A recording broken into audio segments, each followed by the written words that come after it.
आप सभी को नमस्कार। आज जिला प्रशासन की ओर से आयोजित इस फेसबुक लाइव प्रोग्राम में आप सभी का स्वागत है। इस प्रोग्राम के माध्यम से मैं जिला शिक्षा पदाधिकारी योगेश कुमार आप सबों को शिक्षा विभाग में अभी वर्तमान में चल रही योजनाओं और जो जो भी अभी विकास के कार्य हुए हैं प्रशासन और सरकार के द्वारा, उनके बारे में आप सबों को जानकारी दूंगा। जैसा कि आप लोगों को पता है कि वर्तमान समय में हमारे बिहार सरकार का सबसे ज़्यादा जोर जो शिक्षा के विकास पर है और इस पर हम सरकार के द्वारा तरह तरह की नई योजनाएं और नए प्रयास किए जा रहे हैं। इसी कड़ी में अभी रिसेंट में ही सरकार ने जो हमारे विद्यालयों में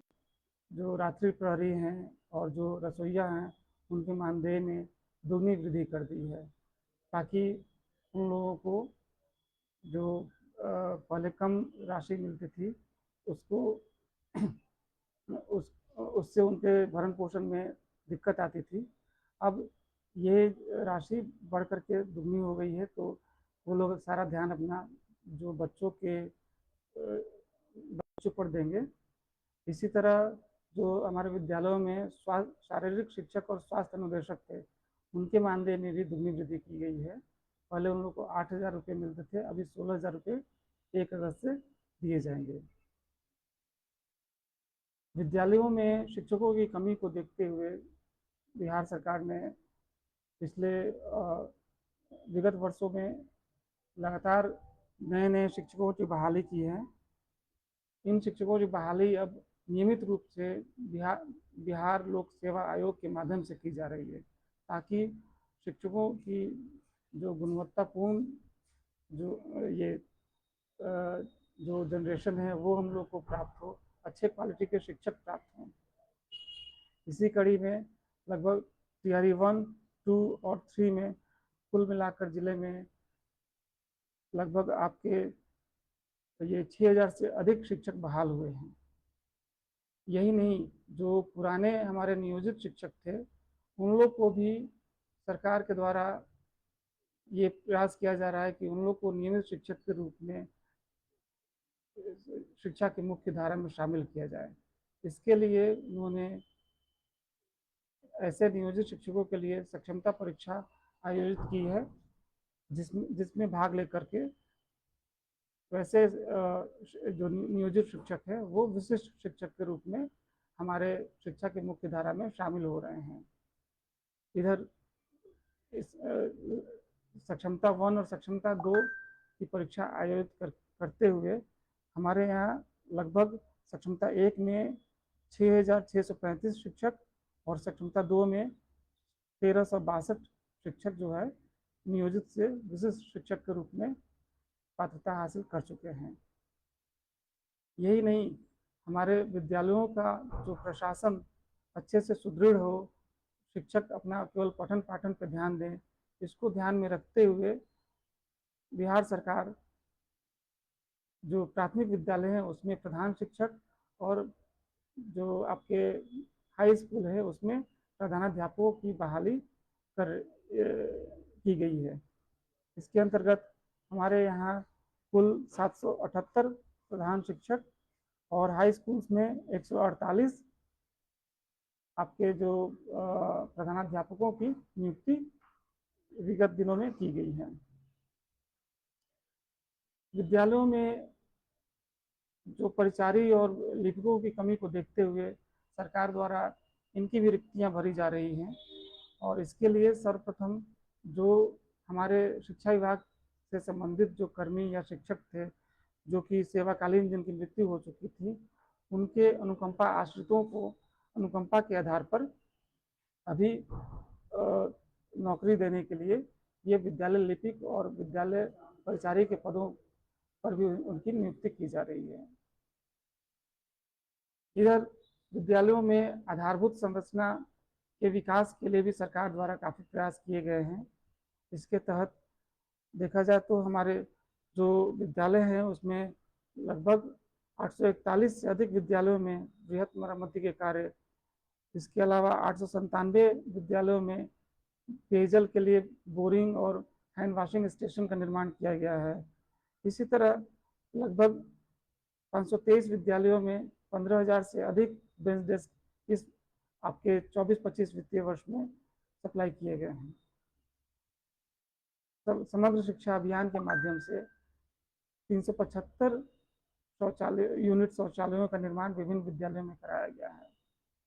तो इस तरह से देखिएगा तो लगभग सभी विद्यालयों में सरकार का प्रयास है कि जो न्यूनतम आधारभूत सुविधाएं हैं, चाहे वो बिजली हो, शौचालय हो, पेयजल हो या फिर वर्ग कक्ष हो, इन सब की सुविधा हर हाल में हम लोग को पूर्ण करनी है। अभी भी जिन विद्यालयों में इसमें से कोई भी सुविधा नहीं है, उसके लिए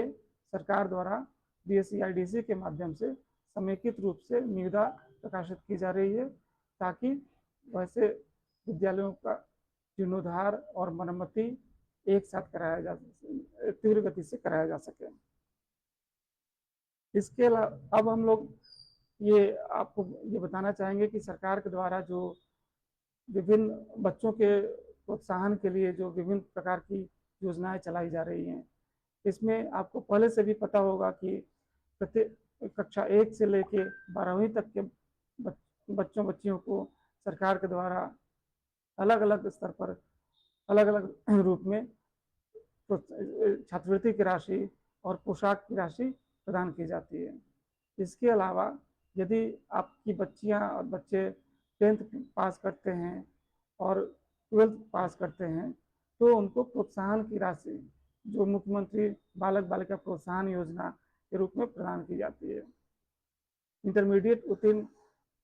छात्राओं को पहले यह राशि 10,000 रुपये मिलती थी, अब इस सरकार ने उसको बढ़ा करके 25,000 कर दिया है। इसी तरह यदि आपकी बच्चियां ग्रेजुएशन उत्तीर्ण करती हैं, तो पहले जो राशि उनको 25,000 रुपये दी जाती थी, अब वो राशि बढ़ करके 50,000 रुपये कर दी गई है। तो मेरा आप सभी से ये अनुरोध रहेगा कि इन सभी सुविधाओं का आप सब लाभ उठाएं और जो हमारे सरकारी विद्यालय हैं, उन सब में अधिक से अधिक बच्चों का नामांकन कराइए, ताकि बच्चों को इसकी सुविधा मिल सके। इसके अलावा सरकार ये प्रयास कर रही है कि हमारे जो विद्यालय हैं, उसमें पठन पाठन का स्तर जो है हमारा, वो हमारे जो अच्छे प्राइवेट स्कूल्स हैं उनसे भी अधिक बेहतर बन सके। इसके लिए सरकार जो नए क्वालिफाइड टीचर्स की बहाली तो कर ही चुकी है। इसके अलावा अभी सभी विद्यालयों में सरकार ने एक टैबलेट दिया है। इस टैबलेट के माध्यम से सरकार द्वारा उन विद्यालयों का मॉनिटरिंग किया जाएगा और उन विद्यालयों में चल रही योजनाओं का भी अनुश्रवण किया जाएगा। तो मेरा सभी जो स्थानीय अभिभावक हैं, उन सबों से ये अनुरोध रहेगा कि जब भी आपके बच्चे विद्यालय जाते हैं, तो उनसे विद्यालय में पढ़ाई होती है कि नहीं, या फिर शिक्षक समय से आते हैं कि नहीं, इस बारे में अवश्य उनसे पूछताछ करें। और उनके कॉपियां भी जो विद्यालय वो लेकर जाते हैं, उनको भी आप लोग जरूर देखें। और उसमें अगर आप ये ज़्यादा पढ़े लिखे नहीं हैं, तो जो भी आपके पास पड़ोस में कोई अच्छा व्यक्ति हो, जो आपके पड़ोसी हो, जो कि पढ़ा लिखा हो, तो उनसे भी मदद ले सकते हैं अपने बच्चों की जो शिक्षा में जो विकास हो रही है उसको उसका अनुश्रवण करने के लिए। कि आपको लगातार अपने बच्चों के बारे में पूछताछ करते रहना पड़ेगा, चाहे वो शिक्षक हो, चाहे कोई आपके अन्य अभिभावक हो। इससे अपना पता करते रहिएगा कि बच्चा आपका सही से विद्यालय में पढ़ रहा है कि नहीं पढ़ रहा है। यदि कहीं पे शिक्षक से संबंधित कोई शिकायत आपकी है कि कोई विद्यालय में शिक्षक समय से नहीं आ रहे हैं या फिर कोई नहीं पढ़ा रहे हैं, तो आप लोग डायरेक्ट जो शिक्षा विभाग का भी ये व्हाट्सएप नंबर दिया हुआ है, उस पर भी शिकायत कर सकते हैं, या फिर डायरेक्ट आप मेरा नंबर ये सभी विद्यालयों में या फिर सभी प्रखंड कार्यालयों में भी वितरित किया हुआ है। डायरेक्ट आप चाहें तो प्रखंड शिक्षा पदाधिकारी को या फिर आप डायरेक्ट जिला शिक्षा पदाधिकारी के रूप में मुझे भी इसकी शिकायत कर सकते हैं। इसी बीच में इस प्रोग्राम में एक प्रश्न आया है कि डिसेबिलिटी और जिनको फ़ोन यूज़ करना नहीं आता, उनको BLO बनाया जा रहा है। जबरदस्ती इसको देखा जाए। ठीक है, इस पर हम लोग जो इस पे जो संबंधित शिक्षक हैं अपने जो ईआरओ या एईआरओ हैं उनसे एक बार मिलकर बात करेंगे। इसमें हम लोग सर के स्तर से, डीएम सर के स्तर से एक निर्देश दे देंगे, दिला देंगे कि जो भी इस तरह के जो दिव्यांग शिक्षक हों या फिर जो सक्षम नहीं हो वैसे शिक्षकों को इस कार्य में नहीं लगाया जाए। इसके अलावा सतीश रजक जी ने एक अपना ये सूचना दिया है कि भोरे प्रखंड के कोरिया स्कूल में हमेशा मारपीट हो रही है और बच्चों पर टीचर का कोई जवाबदेही नहीं है। ठीक है, मैं इसका ये संज्ञान ले रहा हूँ, इसको नोट कर ले रहा हूँ और इसको इस पे हम लोग एक बार जांच करवा लेंगे भोरे प्रखंड।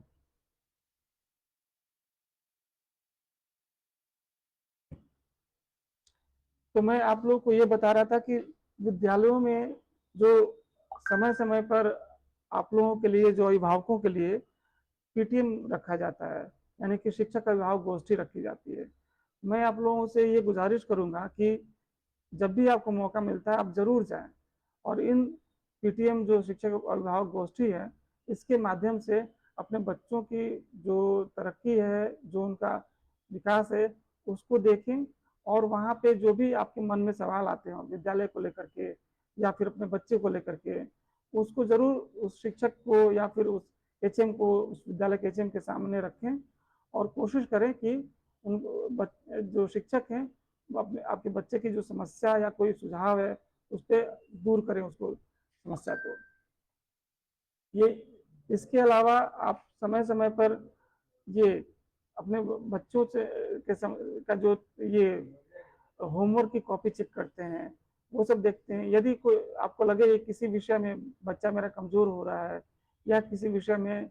प्रॉपर क्लास उसका समय से नहीं चल पा रहा है, जैसे कि अगस्त माह भी चल रहा है तो अगस्त माह तक जितना बच्चे को पढ़ाई होनी चाहिए थी उतना अगर नहीं हो पा रहा है तो इस पर भी जाकर के जरूर एचएम से बात करें, ताकि ये उस विद्यालय के एचएम की जिम्मेवारी है कि सभी शिक्षक जो हैं वो अपना जो क्लास वर्क जो है, जो सिलेबस है, समय से उसको पूर्ण करें।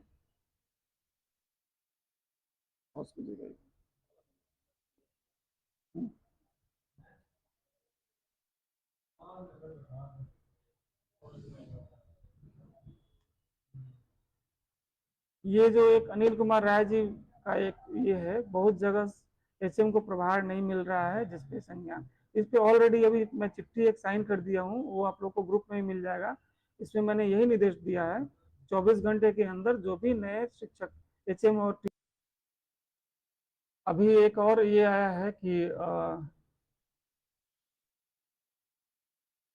एक स्कूल में 5 टीचर हैं जो 3 बीएलओ एक ट्रेनिंग में चले गए हैं। तो ऐसे ये मैंने डीएम सर से ये भी अनुरोध किया है कि और सभी बीओ से जो ब्लॉक में ईआरओ हैं उनसे भी मैं ये अनुरोध कर रहा हूँ कि जहाँ पे सभी एक विद्यालय के सभी शिक्षकों को इस ग्रुप में नहीं, इस कार्य के लिए नहीं लगाया जाएगा। यदि ऐसा गलती से अगर हो भी जाता है तो मैंने बीईओ को बोल दिया है कि